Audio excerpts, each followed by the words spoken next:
Video கடைசி வர பாருங்க. புடிச்சிருந்தா லைக், கமெண்ட் அண்ட் சப்ஸ்கிரைப் பண்ணுங்க. சந்தனு ஒரு முறை வேட்டைக்குச் சென்றபோது கங்கையில் தண்ணீர் குறைந்திருந்தது.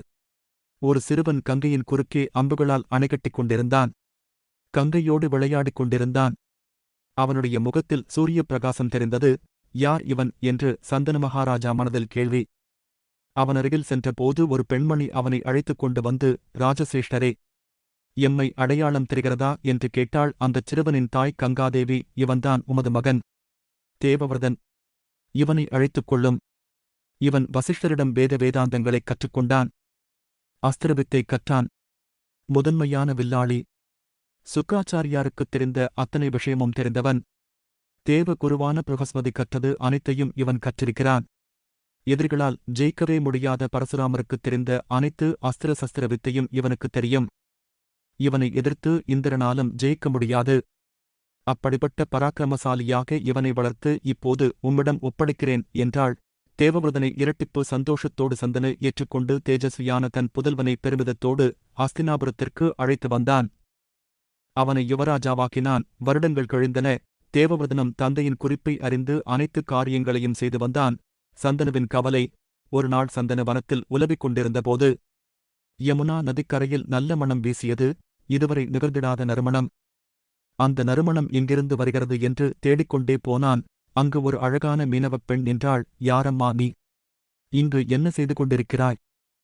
ஐயா, நான் துடுப்புப் போடுபவள். என் தந்தையின் கட்டளைப்படி புண்ணியத்திற்காக மகாத்மாக்களுக்கு ஓடத்தைச் செலுத்துகிறேன். என் தந்தை மீனவக் கூட்டத்து தலைவர். நான் சந்தனு மகாராஜா. நீ என்னுடைய ராஜ்யத்தில்தான் வசிக்கிறாய். என்னை திருமணம் செய்து கொள்கிறாயா? என் தந்தை சம்மதித்தால் உங்களை நான் மணந்து கொள்கிறேன். சந்தனு செம்படவ கூட்டத் தலைவனைக் காண அவருடைய குடிசைக்குச் சென்றார். மகாராஜாவை வரவேற்று உபசரித்த செம்படவனிடம் தனது விருப்பத்தைத் தெரிவித்தார். செம்படவன், மகாராஜா ஏதேனும் பயமின்றி சாதுரியமாகப் பேச ஆரம்பித்தான். ஒருநாள் என் மகளை ஒருவனுக்கு கொடுத்துத்தான் தீர வேண்டும். அவளை அரசனுக்குக் கொடுப்பதில் எனக்கு சந்தோஷம்தான். ஆனால் பெண்ணை பெற்ற எனக்கு சில பொறுப்புகள் உள்ளன. அவளுடைய பாதுகாப்பு எனது பொறுப்பாகும். ஆகவே பொறுப்பான இடத்தில் கொடுக்க வேண்டுமென்று விரும்புகிறேன். சில நிபந்தனைகளை ஏற்றுக்கொண்டால் தங்களுக்கு என் மகளை கன்னிகாதானம் செய்து வைக்கிறேன். உங்கள் நிபந்தனை தர்மத்திற்கு உட்பட்டிருந்தால் நான் ஏற்றுக்கொள்கிறேன். உமது நிபந்தனையைச் சொல்லும் என்றார் அரசர். நிபந்தனை என்னவென்றால், என் மகளுக்குப் பிறக்கும் குழந்தையே அடுத்த ராஜாவாக ஆக வேண்டும். அவ்வளவுதான். சந்தனுக்கு ஏற்கனவே யுவராஜாவாக மகன் தேவவ்ரதன் இருக்கிறான். அதனால் சந்தனு மகாராஜா இந்த நிபந்தனையை ஏற்றுக்கொள்ளவில்லை. திரும்பி வந்துவிட்டார். இந்த சம்பவத்தில் கலியுக மாந்தர்களான நமக்கு ஒரு ஆச்சரியமான விஷயம் என்னவென்றால், சந்தனுராஜாவிற்கு நிபந்தனை போட்டவன் ஒரு செம்படவன். அனைவரையும் அடக்கி ஆளும் சக்தி படைத்த ஒரு அரசன் ஆளை வைத்து செம்படவனை அடித்து அந்தப் பெண்ணைத் தூக்கிக் கொண்டு வந்துவிடலாம். ஆனால் அப்படி அவர் செய்யவில்லை. காரணம், அந்த அளவுக்கு நம் நாட்டில் தர்மம் காப்பாற்றப்பட்டிருந்தது. பெண்களுக்கு அத்தனை மரியாதை இருந்தது. நம் நாட்டு நீதி பாதுகாக்கப்பட்டிருந்தது. ஒரு சாதாரண மனிதனும் தன் சுதந்திரத்தை நிலைநாட்ட அனுமதி இருந்தது. சமுதாயத்தில் கடைசிப்படியில் இருப்பவனும் உயர்ந்த படியில் இருப்பவனும் ஒரே மாதிரியான தர்மத்திற்கு உட்பட்ட சுதந்திரத்தை பெற்றிருந்தனர். அதாவது சமுதாயத்தின் கடைக்கோடியில் இருப்பவனும் சமுதாயத்தின் உயர்ந்த அந்தஸ்து உடையவருடன் சமமாகப் பேசி தன்னுடைய நீதியை நிலைநாட்ட முடியும் என்பதை பாரதக் கதை வலியுறுத்துகிறது.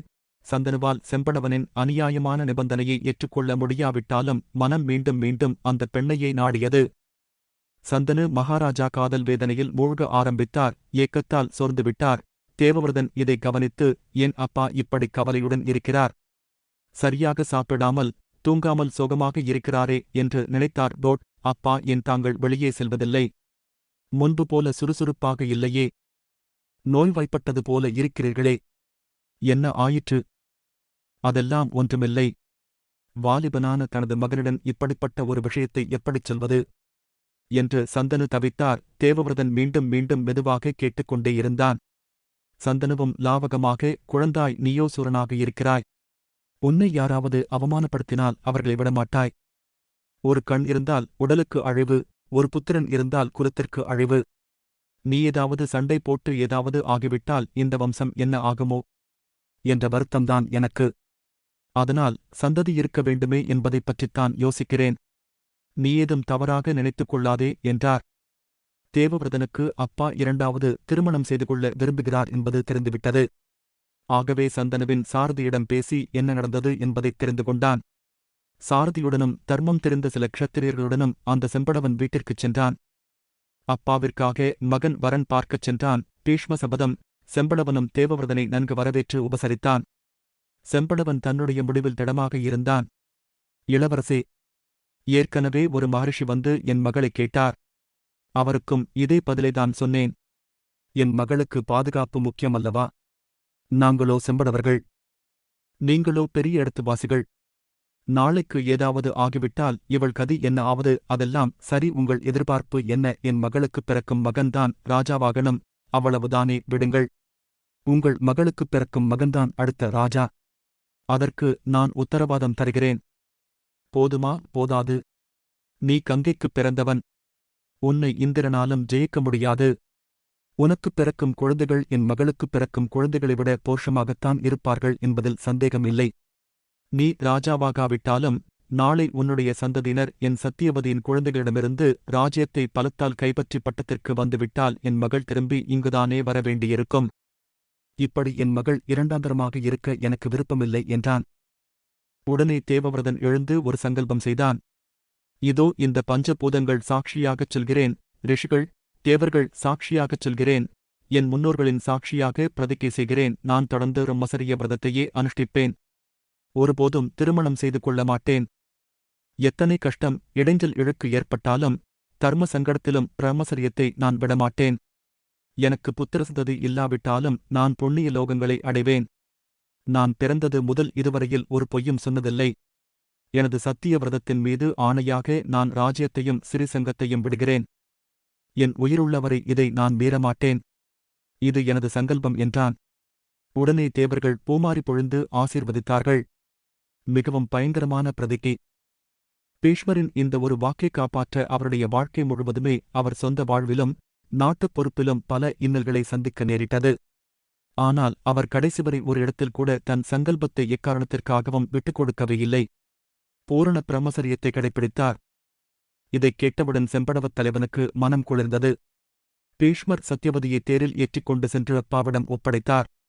அன்று அப்பாவிற்கு திருமணம் செய்து வைத்தவர்தான் அவருடைய பிள்ளை, பேரன், கொள்ளுப் பேரன் வரை அனைவருக்கும் கல்யாணம் செய்து வைத்து குடும்பப் பொறுப்பையும் தேசிய பொறுப்பையும் அதில் அதிகாரமில்லாமலேயே ஏற்றுக்கொண்டு சுமைதாங்கியாகவும் குருவம்சத்தின் ஆணிவேராகவும் இருந்து வந்தார்.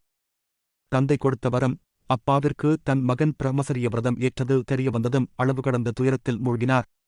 சில காலம் இந்த துயரத்தால் வாடினார். ஆயினும் எப்படிப்பட்ட துயரத்தையும் காலம் கனிய வைத்துவிடும். எந்த கஷ்டத்தையும் அந்த நேரத்தில் சற்று பொறுத்துக் கொண்டால் கஷ்டம் காலப்போக்கில் கரைந்துவிடும் அல்லது கஷ்டம் பழக்கமாகிவிடும். சந்தனு, உன்னை மகனாகப் பெற்றெடுக்க நான் பெரும் பாக்கியத்தை செய்தேனப்பா. யாருமே செய்யாத ஒரு பெருங்காரியத்தை நீ உன் தந்தைக்காகச் செய்திருக்கிறாய். அதனால் நீ எப்போது விரும்புகிறாயோ அப்போதுதான் உனது உயிர் பிரியும், அதுவரை யமனுக்கு உன்மீது அதிகாரம் இருக்காது என்று வரமளித்தார். தந்தை மீது இருந்த அபரிமிதமான பக்தியின் காரணமாக அவருடைய ராஜ்யத்தை காப்பாற்றும் பொறுப்பை தானே ஏற்றுக்கொண்ட பீஷ்மர் குருவம்சத்தின் அஸ்திவாரமானார்.